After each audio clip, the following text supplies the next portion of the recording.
The Priest is a class that channels the light to heal allies and shadow to harm enemies. Though in Classic, priests are often seen as primarily healers during the endgame, the much more leveling focused hardcore allows you to flex into the DPS role as shadow. Priests also have a number of unique class mechanics to them through race-specific spells, a system that was eventually done away with by Wrath. With tons to cover, let's check out the Priest in hardcore WoW. So this may come somewhat as a surprise, but I think Priest is genuinely one of, if not the, most new player-friendly class in the game when it comes to approaching the hardcore challenge. And seeing how they wear cloth and have limited mobility, that doesn't really make sense, but I'm gonna back it up with some numbers. So there's an add-on for Classic Era called Deathlog, which aggregates deaths in hardcore to put out numbers such as heat maps for difficult areas, most dangerous mobs, and to compare average chance of success between different classes. This is a snapshot I took on June 1st, comparing some 78,000 results. You can see Priest is very low on the percentage of total deaths, only being beaten out by a faction-specific class in Shaman. In fact, disregarding faction-specific classes, which by their nature will always have less players, Priests are the most consistent class in the game at level 20 and beyond, and by a pretty huge margin. Whereas Warlock, for example, which you would expect to be one of the best classes in the game, struggle a ton more than Priest players. A Priest is nearly 7 times more likely to hit level 50 than a Warlock, which is just kinda crazy to me. And say what you want about how classes should play and what should be the easiest, but the numbers don't lie. The Priest is for sure an absolute beast of a class for the hardcore challenge. We will get more into why Priests have a much better chance of getting further during talking about their survivability, but suffice to say, if you're starting off the hardcore challenge, Priest, I think, is a pretty good pick. When it comes to playing solo, the Priest is probably one of the most efficient classes in the game that has a mana bar. When I leveled my Priest originally on Classic, I probably only used a couple of stacks of food and water between levels 1 and 60, because simply put, you just rarely need to stop and drink if you aren't overpulling and you're making good use of your wand. Speaking of wands, I hope you like wanding, because you're going to be spending a whole lot of time gradually wearing down enemies with your dots and wand. In fact, Priest in hardcore is kind of like a wand that was given a few extra abilities. Only joking, I think, at least. Getting hold of a good wand and trying to keep it upgraded is essential on the Priest, more so than on any other class by an absolute mile, and we'll definitely be talking weapon progression later. The reliance on your wand, however, is what makes Priest so efficient. Your average combat is going to go Power Word Shield, Mind Blast, Shadow Word Pain, Wand, repeat. And that time wanding is enough time to regenerate pretty much all the mana you've just spent on that particular combat passively. If played slow and steady, Priests do literally not have downtime, and you only ever need to drink after taking on several mobs at once, or after something goes wrong. Against elite mobs, Priests are also highly capable, which again doesn't make a ton of sense for a cloth wearer with limited CC that's face tanking damage, but it just works. The combo of consistent outgoing damage, self-heals, shields, and psychic screen when needed make for a class which is surprisingly efficient at taking on elite enemies. And of course, once you get Shadow Form, Priest's ability to solo things absolutely shoots through the roof. If anything, Priests do have two notable weaknesses in solo content. They have no ability to break physical routes such as nets, and enemies that possess mortal strike effects make your self-healing way less effective. All the same, I definitely rate Priests very highly in solo content. I also want to quickly cover the racial spells as a Priest, as they can certainly influence which race you decide to roll. On the Horde, Troll has Hex of Weakness, which reduces an enemy's damage by a small amount as well as healing received. They also get Shadow Guard. This is kind of like a lightning shield type effect, which deals damage when you're attacked. Importantly, this can proc your talent Blackout, making it a very effective solo play tool. Undead get Touch of Weakness, which reduces an enemy's damage after they attack you by a small amount, and Devouring Plague. This dot would eventually become standard to all Priests, but in Classic it's a long cooldown ability that deals heavy damage and heals the Priest for the same amount. Over on the Alliance, Night Elves have Elun's Grace, which is a bit of a strange ability, reducing range damage taken and increasing dodge chance by 10% for 15 seconds. They also get Star Shards. This channeled ability can be used in place of wanding. Unfortunately, mana regeneration does not kick in whilst channeling, so it has a direct effect on Priests' world-renowned efficiency. Humans get Desperate Prayer, a 10-minute cooldown instant cast, 0 mana big heal. This ability is so good for getting you out of a bad spot, and the early ranks of it might as well be a lay on hands. They also get Feedback, which is difficult to use, I think. When hit by a spell, it burns some of the enemy's mana and does damage per mana burned. It also costs a lot of mana to cast for what it does. It's only viable versus casters, and you tend really not to care about NPC's mana bar all that much, so it's not the most useful, I think. Finally, Dwarves. They also get Desperate Prayer, which is amazing, of course. And they also get Fear Ward. This spell is very overpowered in Classic. It's a 30-second cooldown, 10-minute duration, making the target immune to the next fear effect they receive. To put in perspective how good this spell is in Classic, when Blizzard gave this ability to all priests in TBC, they had to put it up to a 3-minute cooldown and a 3-minute duration. Overall, on the Horde, there's an argument for either race there. I'd probably lean towards Undead due to their other racials, and Devouring Plague making priests even better at soloing stuff than they already are. On Alliance, Dwarf, kind of OP. You even get Stone Form to immune bleeds and poisons, which you can't deal with usually as a priest. But those are your options, you pick what fits you best. Moving on though to group content. When partying up, the priest gets arguably even better than they are solo, bringing a powerful toolkit whether they're healing or DPSing. What's really good about grouping up with a priest is everyone gets power word Fortitude. Of course, every buff adds up in a group, but on hardcore, the one that gives you a lot of extra health is really nice to have. And though priests are often seen as a healer class, Shadow feels a lot better in smaller scale content than it does in raids. It doesn't run into issues anymore with having to worry about debuff caps on enemies or being considered not viable due to their damage output. In fact, a Shadow Priest in a dungeon will do just fine. The main issue is still regarding their mana, when they aren't consistently able to land killing blows to proc Spirit Tap, though you will still be dotting and wanding a lot in dungeons too. The other side of the priest, and the one I think you may see a little more often, will be the healer in group content. And whilst you may not have a full-on healer talent setup, if you've been buying ranks of spells and have some practice using them, priests can still make for a very capable addition to a group. I even remember doing Alderman during Classic on my priest, where on most bosses I would power word shield the tank before they went in, and then I'd DPS in Shadow form with Vampiric Embrace active. If they needed healing beyond that, I'd drop out of Shadow form and actually heal them directly. Perhaps it's a bit more risky doing that when you're playing hardcore, but hey, if your tank overlevels the content and they're well geared, it should work just fine. Also, the other good thing about healing group content is in Classic, spell damage and healing are split into two different stats. So if a healing item drops, you never have any competition from someone else in the group on it. Right then, on to survivability. Why are priest players making it so much further than the average class in the hardcore challenge? I reckon it comes down to a mix of a lot of different factors working together. First of all, buffs. I've already mentioned it, but Power Word Fortitude is a nice extra chunk of stamina that will have saved you before if you're playing a priest and you won't even have noticed it. Inner Fire also gives you a lot of extra armor to ensure that you're somewhat protected against physical attackers. Speaking of physical attacks, unlike any other caster in general, you're actually trading hits on a priest on a regular basis. This means your defense skill is being actively trained as you level up, which means you aren't going to be consistently weak to crushing blows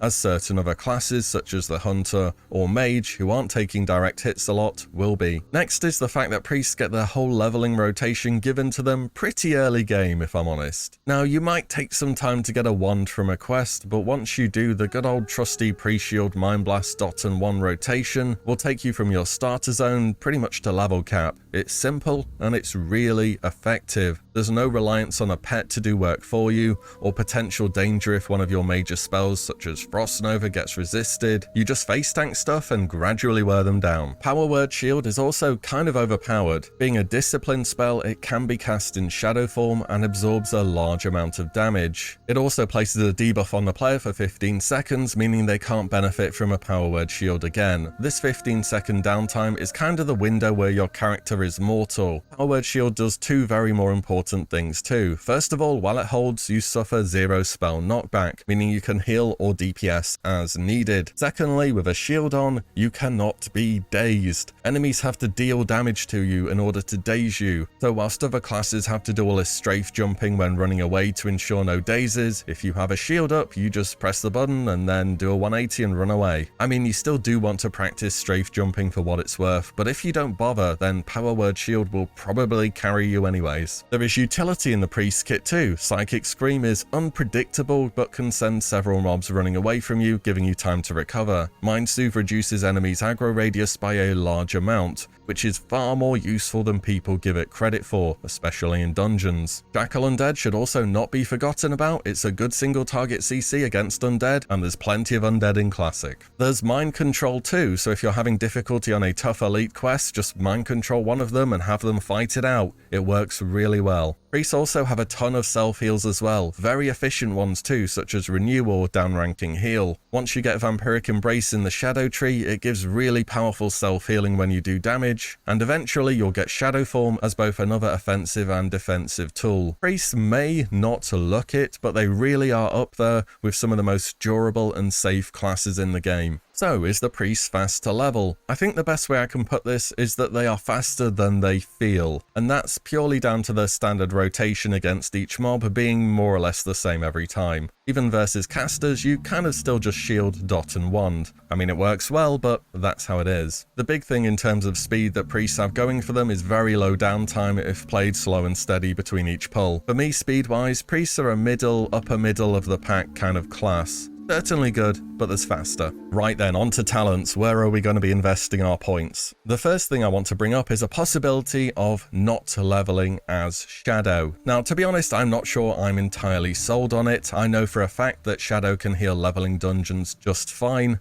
and when you're not in a dungeon, you are way more effective when fully spec'd into Shadow. Either way, you might want to try something different, such as smiting instead.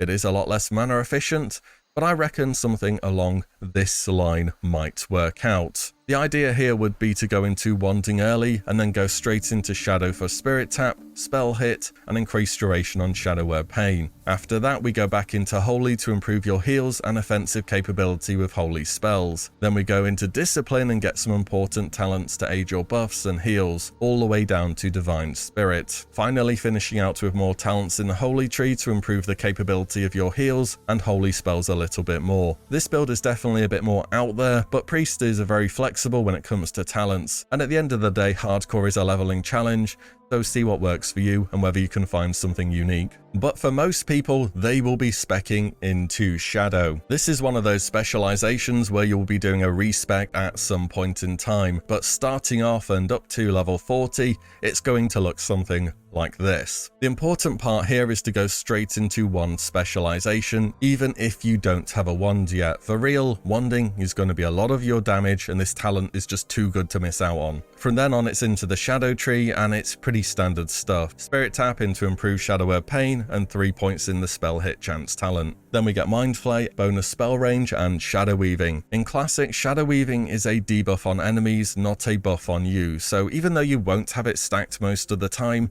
it can add up to 15% more damage total, which is just too much to pass up on, even if it only gets to 3 out of 5 stacks on average. I've missed off a few talents here, and I'll explain why. Improved Mind Blast is 5 talent points for not that big of an effect. The big benefit of speccing into this is when you can Mind Flay twice back to back into a Mind Blast on cooldown. This does great damage, but it's terrible for your mana bar, and your mana bar is kind of more important when you're questing. I've also gone 5 points into Blackout instead of improved Psychic Scream and Silence. 10% chance to stun for 3 seconds, which can proc off of every tick of Shadow Word Pain or Mind Flay.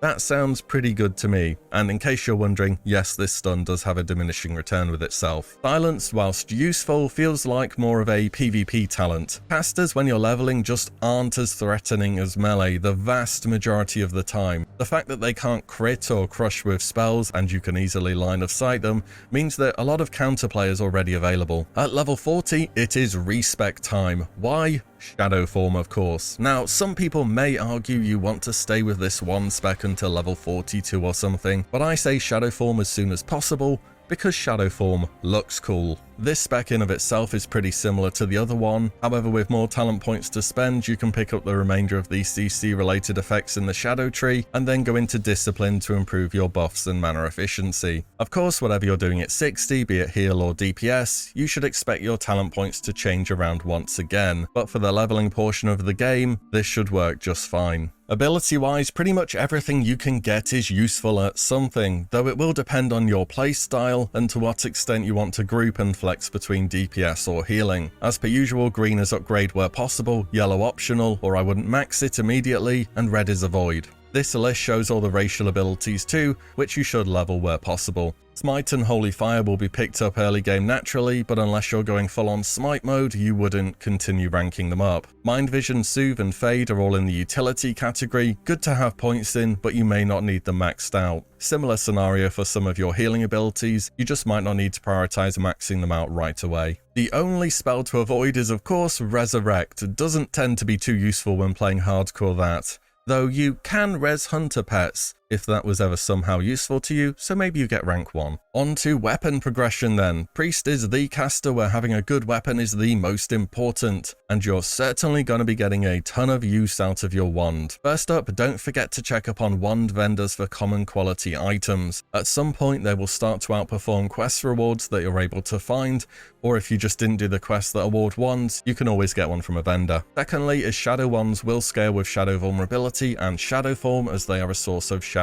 damage. However, they will not prop blackout as your wand is not considered a shadow spell itself. So shadow wands are nice, but not always a realistic choice. So early game for Alliance, there's two main choices. Both are at the end of quest chains depending on which zone you picked. Over in Darkshore, the final part of the quest chain, Bash El Aran, will award the Elven Wand, or alternatively in Westfall, the Spark of the People's Militia from the eponymous quest line. Horde have a few options too. One of them is here from the Escape, rewarding the Flaring Baton. Horde also have a huge quest line in the Barrens, beginning with Sergra Darkthorn and ending in Isha Awak. It's the series of quests where you have to collect Zebra Hooves. That one, everyone's done at least part of it. It ends up rewarding the Branding Rod, which is a level 27 wand, which will last you for a very long time. The big mid-game one to go after is a dungeon quest in Black Fathom's Deep, starting from the quest Black Fathom Villainy, either in Darnassus or Thunderbluff. It has you venture forth into the dungeon to slay one of the bosses, and the reward is the Gravestone Scepter. A good upgrade beyond that is again available to both factions in Booty Bay, from the second part in the quest line, starting with Singing Blue Shards, named Venture Company Mining. This will give you the Goblin Igniter. Later on in the game there's also a few good options, but they split into faction specific again. Alliance have the latter part of the quest chain in Northern Feralus, which ends in the quest the Morrowstone for the Kernstone Silver. Horde have a more dangerous quest, the Dark Vessels from the Elite Subzone in the Hinterlands, Jinthara Lore. It is a collect quest though, so shouldn't be too risky, and this will give Nature's Breath. Let's finish up on a few macros and add-ons. Priest is a class that wands a lot, so you already know I'm going to be saying cast shoot here. This makes it so you can't toggle wand on or off via double clicking. It's a preference thing for me really, but I find it super useful. Priest has a ton of spells that can be used on allies. This can act as a self cast, or if you mouse over, will cast on an ally. Replace with as many abilities as you need, such as Dispel Magic, Cure Disease, and so on. You can also put your buffs into a single macro, which will reset if you wait a few seconds. It just saves a bit of bar space and makes it so they're all in one place, and you're going to be pressing Inner Fire a decent amount anyways. Add-on wise for a priest, there's just really two Weakauras that I'd use. The first one is to show debuff timers on nameplates. You want to track your dot durations. There's many ways to do this. This is just how I do it. Also NanShield to track how much power word shield you have left. Incredibly useful, this one, I definitely recommend. And for me, that is the priest in classic hardcore, a class with a lot of flavor, having race specific spells, and statistically a class which I think will outperform most people's expectations. During the endgame, priest is always a very sought after class of course, though definitely leaning towards more of a healer playstyle than shadow. But for the leveling portion of the game, priests are both a highly efficient and flexible class. Priest may not be the most obvious first choice, but I think they are quite a good starting point for the hardcore challenge, kind of depending on how much you like wanding, because you better like wanding a lot. Either way, let me know your thoughts below, whether you've given priest a go in hardcore, what you think about them, and whether you would recommend them. And as always, thank you all so much for watching and listening in, and I'll see you all on the next one very soon.